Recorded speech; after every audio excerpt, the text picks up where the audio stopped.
Eden Gardens, the cathedral of Indian cricket, it's seen legendary triumphs and mythical heartbreaks. But on this dark November afternoon, it became the stage for humiliation. India, the supposed powerhouse of world cricket, humbled in front of their own crowd. Bowled out for a pitiful 93, failing to chase a meagre 124. The same Eden Gardens that once roared for heroes like Tendulkar and Kohli now stood in stunned silence. South Africa, led by the indomitable Temba Bavuma, scripted one of the most improbable victories in Test history. India's aura of invincibility at home didn't just crack. It shattered. When India walked out to chase 124, the script seemed written. One calm session, one decent partnership, and the match would be over. Instead, it was India that was over. By the time the scoreboard read 38-44, the chase had turned into a funeral procession. At 93 all out, it became an autopsy. Without their captain, Shubman Gill, missing due to a neck injury, India appeared rudderless, reactive, and remarkably fragile. The swagger from their T20 and ODI triumphs, gone. This was a side, paralyzed by indecision, undone by sheer craft, and consumed by pressure. The difference wasn't skill, it was will. It's one thing to lose a test match. It's another to be made to look amateurish. Simon Harmer, the veteran off-spinner, once discarded by South Africa, bowled like a man reclaiming his destiny. His 4 wickets for just 21 runs was pure theatre. Flight, dip, deception, everything India's own spinners seemed to have forgotten. Every single delivery was a question, and India had absolutely no answers. At the other end, Marco Jansen, gangly and ghostly, struck early and with brutal efficiency. His steep bounce ripped through the openers, sending shockwaves through the Indian dressing room. And let's not forget Keshav Maharaja, who worked the cracks in the pitch and the minds of the batsmen with subtle spin and perfect patience. Together, they orchestrated the kind of suffocation that India once prided themselves on inflicting on others. And then there was Temba Bavuma. Credit where it is absolutely due. He was the heartbeat of this entire contest. On a treacherous pitch, he stood tall amid the chaos, carrying South Africa from a near collapse of their own to a position of match-winning respectability. His unbeaten 55 was worth a century in gold.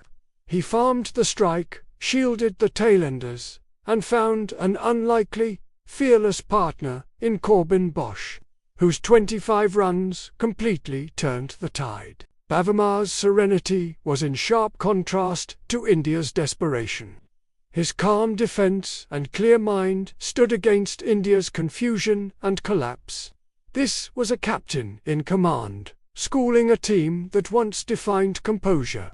Perhaps the most damning indictment of all was India's spin attack.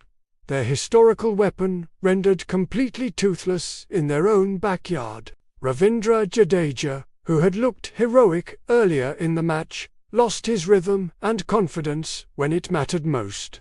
Bowling over the wicket on a surface that was begging for him to attack, he looked hesitant, overcoached, and strangely uncertain. His 7 overs for 21 runs were laboured, not lethal. And Washington Sundar, a specialist spinner in the squad, bizarrely ignored with the ball entirely. By contrast, South Africa's part-timers and specialists alike bowled with precision and purpose. The message was unmistakable. India, for all their talent, had been outthought, outbowled, and comprehensively outfought. Without Gill, the team looked leaderless. Rishabh Pant's initial energy as the stand-in captain quickly faded into indecision. The field changes were too frequent, the bowling switches too desperate, the reviews too hopeful. It was reactive cricket masquerading as tactical flexibility. And then, the inexplicable decision to open the bowling with Axar Patel, one of India's most consistent home performers. By the time sense returned, the momentum had completely slipped away, the decision-making smacked of panic, and the execution on the field matched it perfectly. This wasn't just a defeat. It was a warning. For months, Indian cricket has been celebrating its golden run. World titles, global stardom, franchise success, packed stadiums. But beneath all that glitter, this was a glimpse of complacency.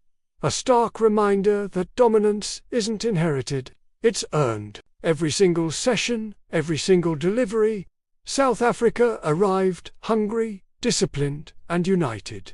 India looked full, fatigued, and unfocused. When the dust finally settled at Eden Gardens, the scoreboard told a story the world won't forget anytime soon.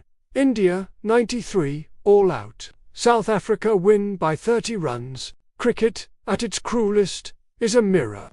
And this mirror showed India exactly what the rest of the world had been whispering.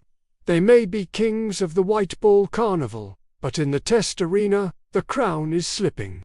At Eden Gardens, there were no heroes, only hard truths. A commentator remarked, "It's easy to roar when the crowd is behind you, but greatness is tested when the roar turns into silence."